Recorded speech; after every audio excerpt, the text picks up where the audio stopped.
देखो आज Asian history प्राचीन भारत के इतिहास में आज आप सबको बताएंगे हम। कल बता रहे थे मौर्य साम्राज्य के बारे में बताएं। चंद्रगुप्त मौर्य के बारे में हमने विस्तार से वर्णन किया था। चंद्रगुप्त मौर्य के बाद आते हैं बिंदुसार आते हैं। मौर्य बिंदुसार आते हैं। आज आप सबको मैं बिंदुसार के बारे में विस्तार से वर्णन करूंगा। बिंदुसार कौन था, कब जन्म हुआ था और ये कितने वर्ष तक शासन किया, इनकी विशेषताएं, इनकी कमियां, पूरा आप सबको मैं विस्तार से वर्णन करूंगा। बिंदुसार का जो है ये शासक बना 298 ईसा पूर्व से 273 ईसा पूर्व तक इन्होंने शासन किया भारत में। 298 ईसा पूर्व से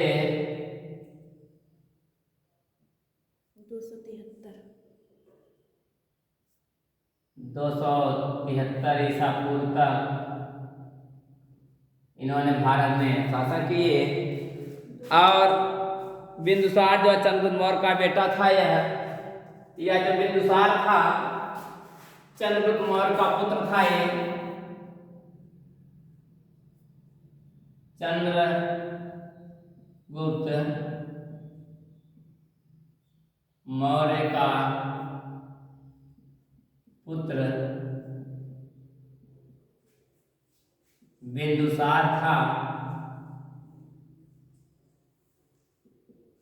यह जो है बिंदुसार जो है चंद्रगुप्त मौर्य का पुत्र, चंद्रगुप्त मौर्य का लड़का था। और चंद्रगुप्त मौर्य श्रवण वेद बोला चले गए तो शासन की बागडोर बिंदुसार ने संभाली। जब चंद्रगुप्त मौर्य श्रवण वेद बोला चले गए थे तो मौर्य में उसका पूरा बागडोर जो है बिंदुसार ही संभालना चालू कर दिए थे। यूनानी विद्वान ने कहा कि बिंदुसार को अमित्र चेटक या अमित्र घात कहा जाता है। यूनानी विद्वानों ने कहा, यूनानी वैज्ञानिकों ने कहा, यूनान के वैज्ञानिकों ने कहा, यूनानियों ने कहा कि बिंदुसार था, इसे जो है इनको जो है अमित्र घात या अमित्र चेटक, अमित्र घात या अमित्र चेटक कहा गया। अमित्र घात या अमित्र चेटक इसलिए कहा गया, ये बहुत दिमागदार, बहुत बुद्धिमान, बहुत ही अच्छे शासक माने जाते थे। बिंदुसार मौर्य वंश के शासन में बिंदुसार जो है बहुत अच्छा शासक माना जाता था। जिनका शाब्दिक अर्थ है शत्रुओं का नाश करने वाला। अमित्र घात या इसका शाब्दिक अर्थ है शत्रुओं को नाश करने वाला। क्या? शत्रुओं को नाश करने वाला, शत्रुओं का नाश करने वाला, शत्रुओं का नाश करने वाला अमित्र घात कहलाता है। अमित्र घात कहलाता है, उसी को अमित्र घात कहते हैं। बिंदुसार के समय में जो है तक्षशिला में एक विद्रोह हुआ था। बिंदुसार के समय में ही बिंदुसार के समय में ही तक्षशिला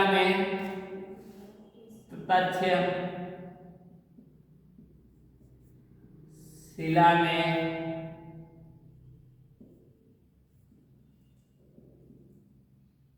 विद्रोह हुआ। एक विद्रोह हुआ था। हाँ, वही तक्षशिला में ही बिंदुसार के समय में ही विद्रोह हुआ, जिसे दबाने के लिए मालवा या उज्जैन के प्रशासक सम्राट अशोक को भेजा गया। जिसे दबाने के लिए बिंदुसार का पुत्र अशोक था, जिसे जो विद्रोह हुआ तक्षशिला में, जिसे दबाने के लिए सम्राट अशोक को भेजा गया। युद्ध को युद्ध को दबाने के लिए सम्राट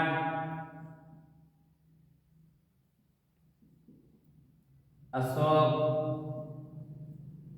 गया। युद्ध को दबाने के लिए सम्राट अशोक जो है तक्षशिला गया और उसमें पूरी तरह से जो है अशोक ने इस विद्रोह को दबाया और सम्राट अशोक ने जो तक्षशिला जो विद्रोह हुआ उस विद्रोह को दबाने का काम कर दिए।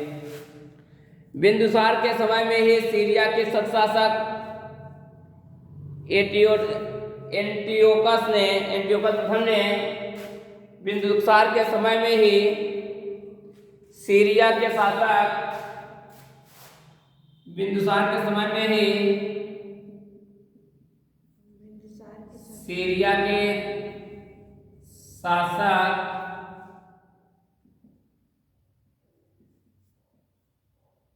एंटियोकस प्रथम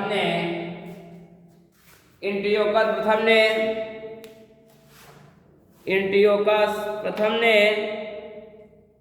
डायमकस नामक राजपूत बिंदुसार के दरबार में भेजा। एंटियोकस प्रथम ने डायमकस नामक राजदूत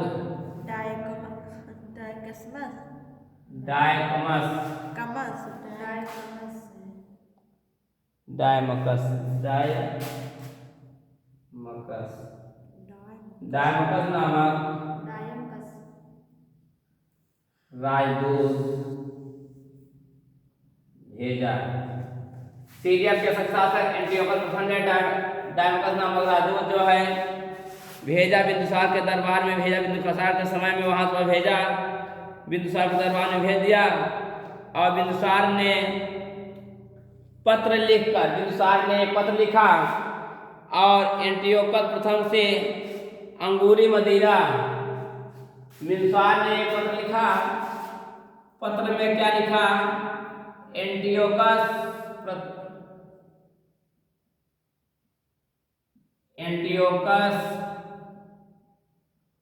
प्रथम से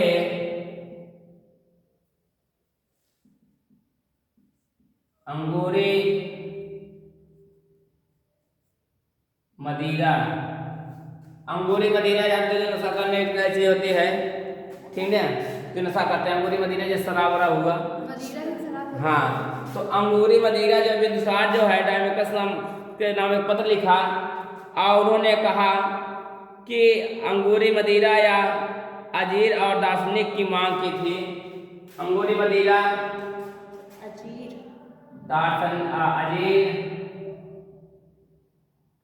और दार्शनिक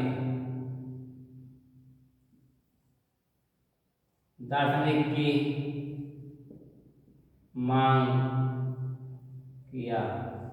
बिंदुसार ने जब पत्र लिखा, एंटियोकस के प्रथम के खिलाफ नाम पत्र लिखा, उन्होंने पत्र में इनसे कहा कि आप अगर हमारे राज्य में आना चाहते हैं तो आप अंगूरी मदिरा, अजीर और दार्शनिक को जैसे कि पहले ना जाना होता था, वही दार्शनिक चीज जो है आपको हमारे दरबार में प्रस्तुत करना है। तो दार्शनिक को छोड़कर बाकी अंगूरी मदिरा और अजीर जो है एंटियोकस प्रथम ने जो है बिंदुसार के दरबार में जो है प्रस्तुत कर दिया, भेज दिए। उसके बाद आते हैं, इनके बाद आता है सम्राट बिंदुसार के बाद आता है सम्राट अशोक आता है। बिंदुसार के बाद आते हैं सम्राट अशोक। सम्राट अशोक ये बहुत ही शक्तिशाली, बहुत ही बुद्धिमान राजा माने जाते थे। ये बिंदुसार जो है ये ज्यादा राजपाट नहीं चला पाए, इसलिए इन्हें अंगूरी मदिरा, अजीर और दार्शनिक चीज ज्यादा था। इन तीन तीनों चीजों के चक्कर में इन्होंने जो है राजपाट राज में क्या हो रहा है क्या नहीं हो रहा है उसे मतलब नहीं रहता था, उतना ध्यान ही नहीं देते थे।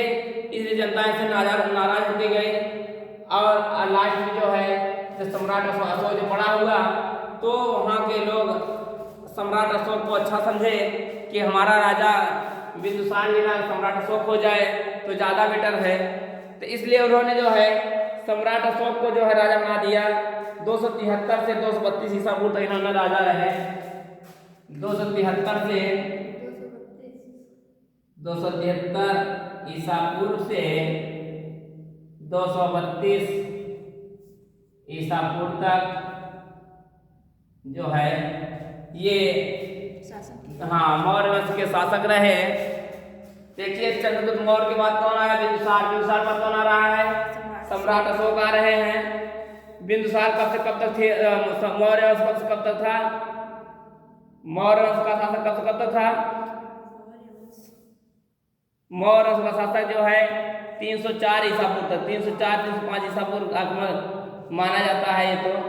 और उसके पहले से ही मौर्य वंश का शासन चल रहा था। बिंदुसार का शासन काल जो है 298 ईसा पूर्व से 273 ईसा पूर्व तक। उसके बाद सम्राट अशोक का शासन काल आता है 273 से 232 ईसा पूर्व तक। सम्राट अशोक बिंदुसार का बेटा था। यह जो सम्राट अशोक था बिंदुसार का बेटा था यह। और इन्होंने जो है जिसे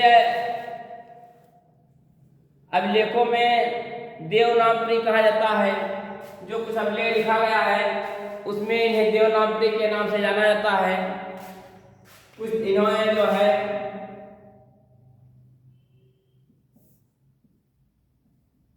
अभिलेखों में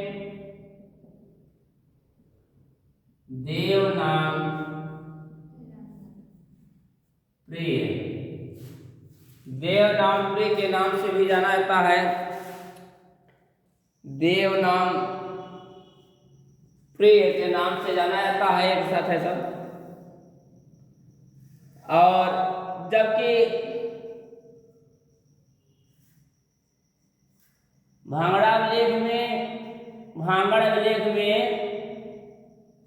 प्रियदर्शनी तथा मस्की अभिलेख में इन्हें बुद्ध शाक के नाम से जाना जाता था।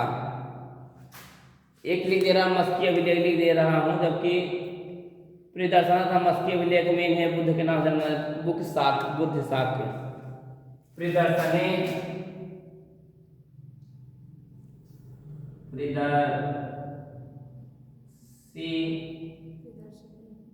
तथा प्रियदर्शी तथा मस्की प्रियदर्शी तथा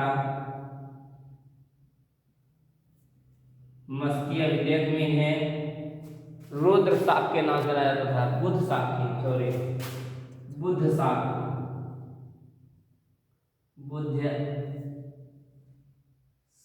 के नाम से जाना जाता था। और ये भी था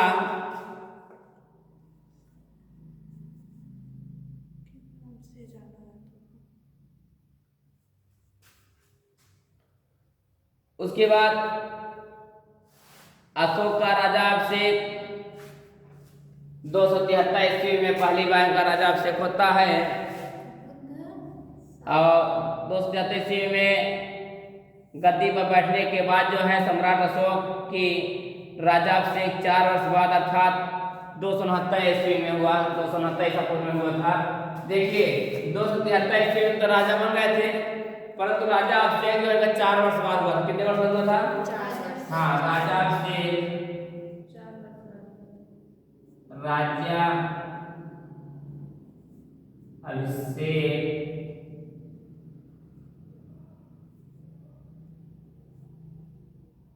4 वर्ष बाद अर्थात 269 ईसा पूर्व में। कब? 269 ईसा पूर्व में जो है इनको अर्थात इनका राजाभिषेक बनाया जाता है। बुद्ध ग्रंथ में जो है महावंश के अनुसार सम्राट अशोक अपने 99 भाइयों की हत्या करके राजा बना था। बुद्ध सब देखिए, बुद्ध ग्रंथ महावंश के अनुसार, बुद्ध ग्रंथ महावंश के अनुसार ऐसा माना जाता है कि सम्राट अशोक अपने 99 भाइयों की हत्या करके जो है तब जाकर गद्दी बैठा। इन्होंने गद्दी पर बैठने के लिए, राजा बनने के लिए अपने 99 भाइयों की हत्या कर दी। 99 भाइयों की हत्या करने के बाद इन्होंने जो है राजा अभिषेक बना और उसके बाद इन्होंने सबसे पहले कलिंग पर युद्ध किया। कलिंग युद्ध सबसे पहले सम्राट अशोक ने अपने राज्याभिषेक की 8 वर्ष बाद जो है 8 वर्ष बाद या 9वें वर्ष 261 ईसा पूर्व में जो है कलिंग युद्ध लड़ा, जिसमें विजय प्राप्त हुआ। सम्राट अशोक पहली बार युद्ध जो है कलिंग में लड़ा और अपने राज्याभिषेक के 8वें वर्ष या 9वें वर्ष बाद जो है लड़ा 261 ईसा पूर्व में, और पहले ही युद्ध में विजय प्राप्त कर लिया। वो बहुत ही शक्तिशाली राजा था सम्राट अशोक, जिसका विस्तृत वर्णन जो है उसके 13वें शिलालेख मिलता है। जब कलिंग युद्ध जो हुआ था 261 ईसा पूर्व में, इसका विस्तृत वर्णन जो है 13वें शिलालेख जो है इसका जो विस्तृत वर्णन जो है सम्राट अशोक के 13वें शिलालेख में मिलेगा। पूरा विस्तार से वर्णन किस नदी ने युद्ध चला, कितने लोग मारे गए, कितने लोग घर बेघर हो गए, ये पूरी कथा जो है सम्राट अशोक के 13वें शिलालेख में पूरा विस्तार से उसका वर्णन मिल जाएगा आप सबको। कलिंग युद्ध में भीषण नरसंहार होने के कारण, भीषण नरसंहार को देखकर जो है सम्राट अशोक का जो है दिल जो है, सम्राट अशोक के हृदय को गहरा जो है चोट पहुंची। जैसे ही कलिंग में इन्होंने युद्ध किया, कलिंग में जो युद्ध हुआ वहाँ का युद्ध जो है बहुत भीषण युद्ध था। नरसंहार मतलब कितने लोग ऐसे मारे गए थे, खून की नदियां बहने लगी थी कलिंग युद्ध में। उससे देखकर सम्राट अशोक का हृदय जो है व्याकुल हो उठा, उसके हृदय पहुंचा, उसके हृदय में आघात पहुंचा। तब से उन्होंने, जिसके कारण अशोक ने जो है युद्ध नीति को त्याग दिया, तभी से जो है सम्राट अशोक जो कहा कि आज बाद मैं युद्ध नहीं करूंगा। इसलिए इस युद्ध में खून की नदियां ही बहती हैं, सभी हमारे हैं, सभी अपने हैं, क्यों मैं युद्ध करूं इन लोगों से। तब से उन्होंने युद्ध नीति को त्याग कर धर्म नीति को अपना लिया, धर्म नीति को अपनाया। उसके बाद बौद्ध ग्रंथ महाबोधि वंश में अशोक की माता का नाम धम्मा तथा स्मिथ ने इनकी माता का नाम शुभग्रामी बताया। बौद्ध ग्रंथ में जो है इनकी माता का नाम धम्मा कहा गया तथा स्मृत ग्रंथ में जो है इनकी माता का नाम शुभग्रामी बताया गया। शुभग्रांगी हाँ, स्मृत ग्रंथ में इनकी माता का नाम शुभग्रांगी बताया गया, जबकि बौद्ध ग्रंथ में इनकी माता का नाम धम्या बताया गया। हाँ, धम्मा कह सकते हो।